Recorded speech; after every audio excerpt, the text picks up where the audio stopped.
Om Shanti. Good morning.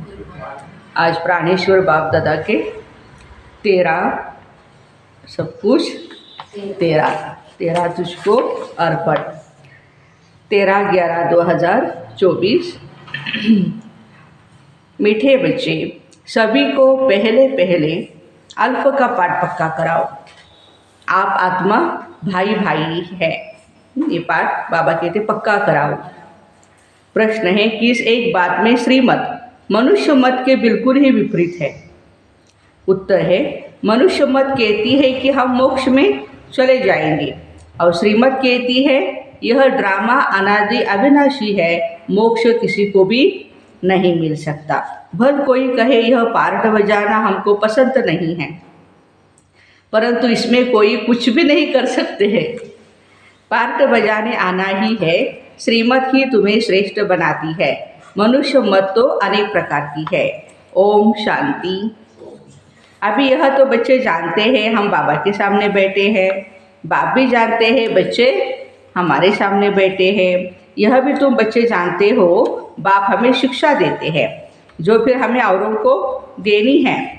पहले पहले तो सभी को बाप का परिचय देना है, क्योंकि सभी बाप को और बाप की शिक्षा को भूल गए हैं। भगवान को भूलने के कारण भगवान की जो शिक्षाएं हैं उनको भूल गए हैं। अभी जो बाबा पढ़ाते हैं ये पढ़ाई फिर 5000 वर्ष के बाद ही मिलेगी। यह ज्ञान और कोई में है नहीं। मुख्य हुआ बाप का परिचय, ये सब समझाना है। हम सब भाई भाई हैं। सारी दुनिया की जो भी सभी आत्माएं हैं सब आपस में भाई भाई है। सभी अपना मिला हुआ पार्ट इस शरीर द्वारा बजाते हैं। अभी तो बाप आए हैं नई दुनिया में ले जाने के लिए, जिसको स्वर्ग कहते, परंतु अभी हम सब भाई पतित हैं। आत्माएं सभी पतित है, एक भी पावन नहीं है। सभी पतितों को पावन बनाने वाला एक ही बाप है। यह है ही पतित विकारी रावण की दुनिया। रावण का अर्थ क्या है? 5 विकार स्त्री के और 5 विकार पुरुष में। बाप बहुत सिंपल रीति समझाते, तुम भी ऐसे समझा सकते हो। तो पहले पहले यह समझाओ कि हम आत्माओं का वह बाप है और हम सभी आपस में ब्रदर्स हैं। पूछो ये ठीक है? लिखो हम सब भाई भाई हैं, हमारा बाप भी एक है। हाँ, ये बातें सभी के ज्ञान में आएगी तो ध्यान में आने से जितने भी मतांतर है, धर्म भेद, भाषा भेद जो भी है वो खत्म हो जाएगा। हम सब सोल्स का वो सुप्रीम सोल है, उनको फादर कहा जाता है। ये पक्का बुद्धि में बिठाओ तो सर्वव्यापी आदि की किचड़ा पट्टी निकल जाएगी। अल्प पहले पढ़ाना है सभी को, परमात्मा के बारे में पक्का कराना है। बोलो यह पहले अच्छी रीति बैठ लिखो। आगे सर्वव्यापी कहता था, अब समझता हूँ सर्वव्यापी भगवान नहीं है, हम सब आपस में भाई भाई है। कितनी बारी बाबा ने रिपीट किया, देखो। सब आत्माएं कहती है गॉड फादर, परमपिता परमात्मा या अल्लाह या गॉड या प्रभु। पहले तो यह निश्चय बिठाना है हम आत्मा है, परमात्मा नहीं। न हमारे में परमात्मा व्यापक है, सभी में आत्मा व्यापक है। आत्मा शरीर के आधार से ही पार्ट बजाती है, ये पक्का कराओ। अच्छा, फिर वह बाप सृष्टि के आदि मध्य अंत का ज्ञान सुनाते हैं। बाप ही टीचर के रूप में बैठ हमें पढ़ाते हैं। लाखों वर्ष की बात नहीं, कितने साल की है? 5000 साल की है। सारा डिटेल बाबा ने समझा दिया क्या क्या होता है 5000 साल में।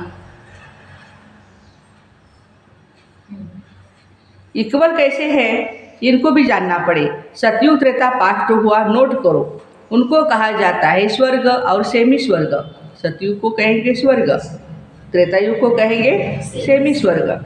वहाँ देवी देवताओं का राज्य चलता है। सतयुग में है 16 कलाएं, त्रेतायुग में 14 कलाएं। सतयुग का प्रभाव बहुत ही भारी है, नाम ही है स्वर्ग हेवन।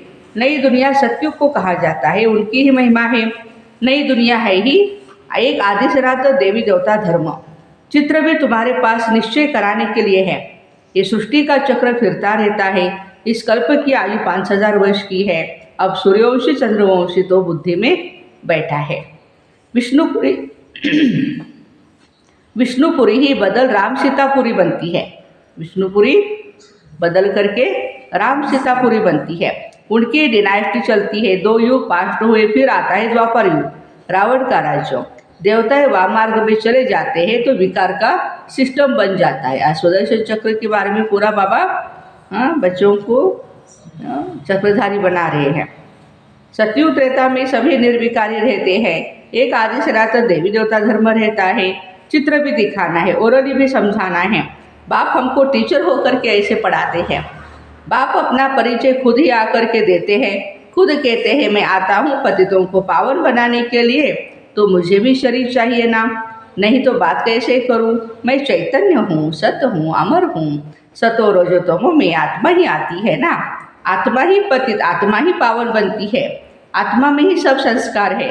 पास्ट के कर्म व विकर्म का संस्कार भी आत्मा ही ले आती है।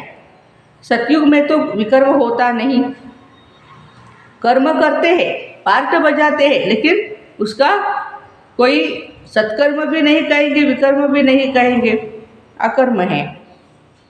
पास्ट के कर्म व विकर्म का संस्कार आत्मा ले आती है, परंतु वह कर्म अकर्म बन जाते सतयुग में। गीता में अक्षर है, अभी तो प्रैक्टिकल में समझ रहे हो, जानते हो बाबा आए हैं पुरानी दुनिया बदल नई दुनिया बनाने। जहाँ कर्म अकर्म हो जाते हैं उनको सतयुग कहा जाता है, और यहाँ फिर यह कर्म विकर्म होते हैं। जितने भी कुछ करो देहाभिमान के वश, बाबा कहते विकर्म ही है, जिसको कलयुग कहते हैं। तुम अभी हो संगम युग पर। बाबा दोनों ही तरफ की बातें सुनाते, सतयुग की भी और कलयुग की भी। एक बात अच्छी रीति समझे, बाप टीचर ने क्या समझाया है। अच्छा, बाकी है गुरु का कर्तव्य, उनको बुलाया ही है आकर के हम पतितों को पावन बनाओ। आत्मा पावन बनती है, फिर शरीर पावन बनता है। जैसे सोना वैसे जेवर। 24 कैरेट का सोना लेंगे और खाद नहीं डालेंगे तो जेवर भी ऐसा सतो प्रधान बनेगा। आलाय डालने से फिर तमो प्रधान बन पड़ता है, क्योंकि खाद पड़ती है ना। पहले भारत 24 कैरेट पक्का सोने की चिड़िया था, देखो, अर्थात सतो प्रधान नई दुनिया थी, अब तमो प्रधान है। पहले प्योर सोना, नई दुनिया पवित्र, पुरानी दुनिया अपवित्र है। खाद पड़ती जाती है, यह बाप ही समझाते हैं, और कोई मनुष्य गुरु लोग नहीं जानते। बुलाते हैं आकर के पावन बनाओ। सतगुरु का काम है वानप्रस्थ अवस्था में मनुष्यों को गृहस्थ से किनारा कराना। तो यह सारे नॉलेज ड्रामा प्लान अनुसार बाप आकर के देते हैं। वो है मनुष्य सृष्टि का बीज रूप, वही सारे वृक्ष की नॉलेज समझाते। शिव बाबा का नाम सदैव शिव ही है, शिव बाबा का नाम सदैव शिव ही है। बाकी आत्माएं सब आती है पार्ट बजाने, तो भिन्न भिन्न नाम धराती है। बाप को बुलाते हैं परंतु उन्हें जानते नहीं। वो कैसे भाग्यशाली रथ में आते हैं तुमको पावन दुनिया में ले जाने के लिए।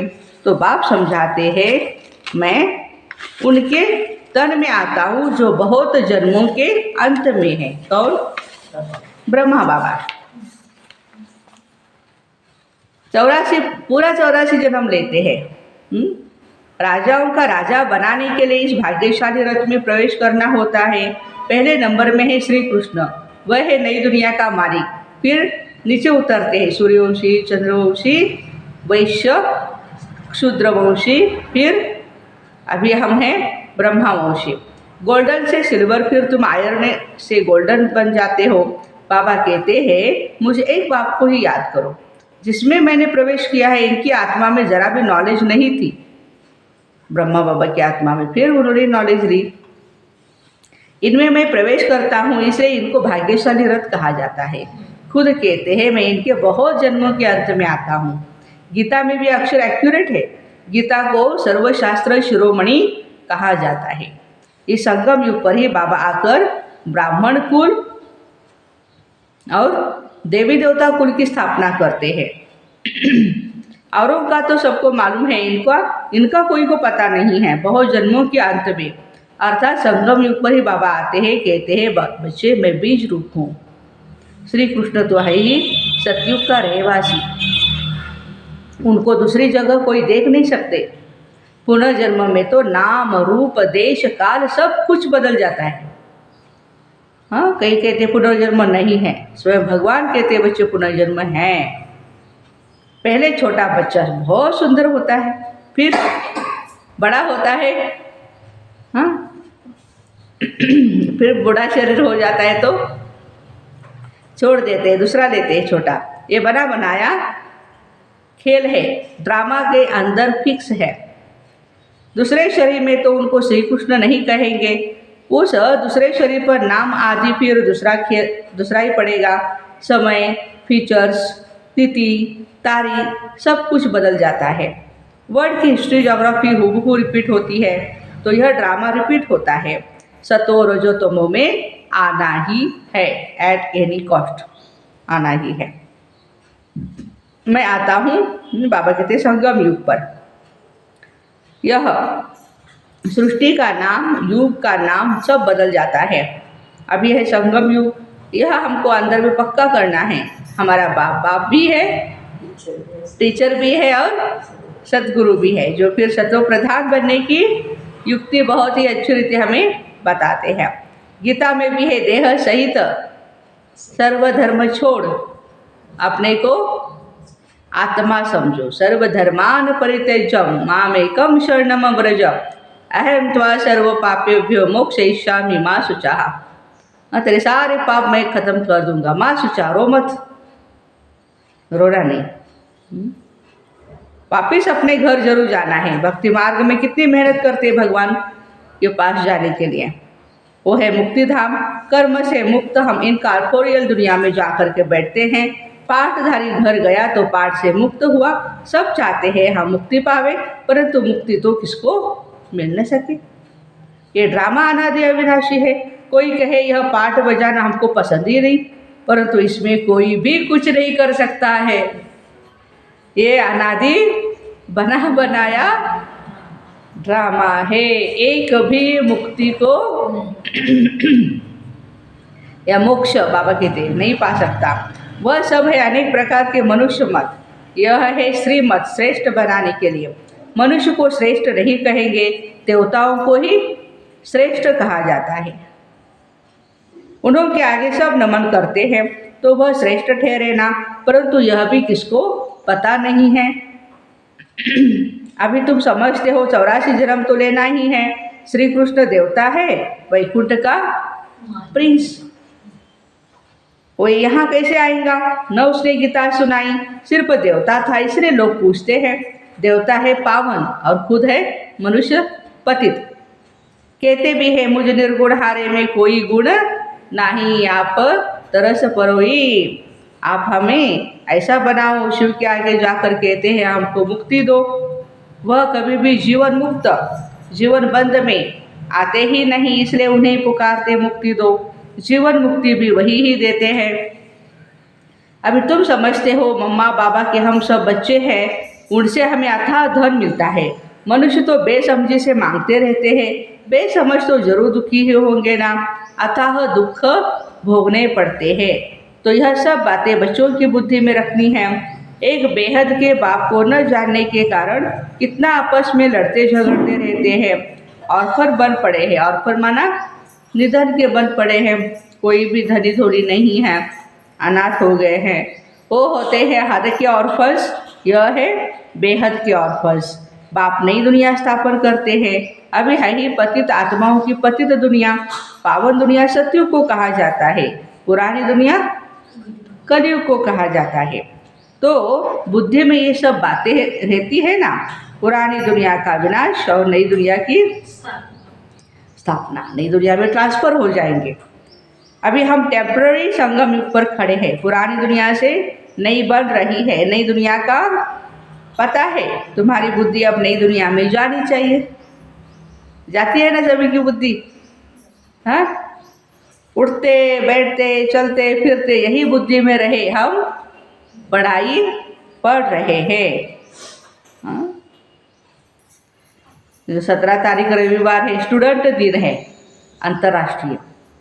तो हमें तो यह हमेशा याद रहता है कि हम गॉडली स्टूडेंट है। स्वयं भगवान परमात्मा हम बच्चों को आकर के पढ़ाती है। तो बाप हमको पढ़ाते हैं, स्टूडेंट को याद रहना चाहिए, नंबरवार पुरुषार्थ अनुसार रहती भी है। बाप भी नंबरवार पुरुषार्थ अनुसार ही याद प्यार देते सभी को एक जैसा नहीं है। अच्छा पढ़ने वाले को टीचर भी ज़रूर अच्छा ज़्यादा प्यार करेंगे। हाँ, ये बच्चा बहुत अच्छा है ना, स्टडी करता रहता है, ध्यान है उसका स्टडी पर। कितना अंतर पड़ जाता है। अब बाप को समझाते रहते हैं, बच्चों को धारणा करनी है, एक बाप के सिवाय और कोई की तरफ भी बुद्धि न जाए। बाप को याद ही नहीं करेंगे तो पाप कैसे कटेंगे। माया घड़ी घड़ी तुम्हारा बुद्धि योग तोड़ देती है। माया बहुत धोखा देती है। बाबा मिसाल भी देते हैं भक्ति मार्ग में। हम लक्ष्मी की बहुत पूजा करते थे, चित्र में देखा लक्ष्मी पाँव दबा रही है तो उसे मुक्त कर दिया। उनकी याद में बैठते जब बुद्धि इधर उधर जाती है तो अपने को थप्पड़ मारते थे। ब्रह्मा बाबा अपना अनुभव सुना रहे हैं। बुद्धि और तरफ क्यों जाती है। आखिरी विनाश भी देखा और स्थापना भी देखी। साक्षात्कार की आश पूरी हुई, समझा अब यह नई दुनिया आती है, हम यह बनेंगे, बाकी यह पुरानी दुनिया तो विनाश हो जाएगी। पक्का निश्चय हो गया है ना। अपनी राजधानी का भी साक्षात्कार हुआ, बाकी इस रावण राज्य के राज्य को क्या करेंगे। जबकि स्वर्ग की राजाई मिलती है, यह है ईश्वरीय बुद्धि। ईश्वर ने प्रवेश कर बुद्धि चलाई। ज्ञान कलश तो माताओं को मिलता है, तो माताओं को ही सब कुछ दे दिया। बाबा ने माताओं को ही सब कुछ दे दिया, तुम कारोबार संभालो, सबको सिखलाओ। सिखलाते सिखलाते यहाँ तक आ गए ना। एक दो को सुनाते सुनाते देखो अब कितने हो गए। आत्मा पवित्र होती है, फिर आत्मा को ही शरीर भी पवित्र चाहिए। समझते भी है, परंतु फिर बाबा कहते माया बच्चों को भुला देती है। तुम कहते हो 7 रोज पढ़ो तो कहते हाँ कल आएंगे। दूसरे दिन माया खलास कर देती है, आते ही नहीं। भगवान पढ़ाते हैं तो भगवान से नहीं आकर पढ़ते, कहते हाँ जरूर आएंगे, परंतु माया उड़ा देती है, रेगुलर होने नहीं देती है। जिन्होंने कल्प पहले पुरुषार्थ किया वो जरूर करेंगे, और कोई हट्टी है ही नहीं। तो पुरुषार्थ बहुत करते हो, बड़े बड़े म्यूजियम बनाते हैं, जिन्होंने कल्प पहले समझाए वही समझेंगे। विनाश होना है, स्थापना भी होती है। आत्मा पढ़कर फर्स्ट क्लास शरीर लेगी, एम ऑब्जेक्ट यह है। यह याद क्यों नहीं पढ़ना चाहिए। हम नई दुनिया में जाते हैं अपने पुरुषार्थ अनुसार। अच्छा मीठे मीठे सिक्के दे बच्चों प्रति माता पिता बाप दादा का याद प्यार और गुड मॉर्निंग। रूहानी बाप की रूहानी बच्चों को नमस्ते। हम रूहानी बच्चों की और नमस्ते। वाह बाबा वाह, शुक्रिया बाबा शुक्रिया। धारणा के लिए मुख्य सार, बुद्धि में सदा याद रहे अभी हम थोड़े समय के लिए संगम युग में बैठे हैं। पुरानी दुनिया का विनाश होगा तो हम नई दुनिया में ट्रांसफर हो जाएंगे, इसलिए इससे बुद्धि योग निकाल देना है। सभी आत्माओं को बाप का परिचय दे, कर्म अकर्म विकर्म की गुह्य गति सुनानी है। पहले आत्मा का ही पाठ पक्का कराना है। वरदान, श्रेष्ठ प्राप्तियों के प्रत्यक्ष फल द्वारा सदा खुशहाल रहने वाले एवर हेल्दी भव। संगम युग पर अभी अभी किया और अभी अभी श्रेष्ठ प्राप्ति की अनुभूति हुई, यही है प्रत्यक्ष फल। सबसे श्रेष्ठ फल है समीपता का अनुभव करना। आजकल साकार दुनिया में कहते हैं ना, फल खाओ तो तंदुरुस्त रहेंगे। हेल्दी रहने का साधन फल बताते हैं, और आप बच्चे हर सेकंड प्रत्यक्ष फल खाते ही रहते हो, इसलिए एवर हेल्दी हो। यदि आपसे कोई पूछे आपका क्या हालचाल है तो बोलो फरिश्तों की चाल है और खुशहाल है। स्लोगन, सर्व की दुआओं के खजाने से संपन्न बनो तो पुरुषार्थ में मेहनत नहीं करनी पड़ेगी। सर्व की दुआओं के खजाने से संपन्न बनो तो पुरुषार्थ में मेहनत नहीं करनी पड़ेगी। तो ऐसे श्रेष्ठ प्राप्तियों के प्रत्यक्ष फल द्वारा सदा खुशहाल रहने वाले एवर हेल्दी भाई बहनों को ओम शांति। Have a nice day.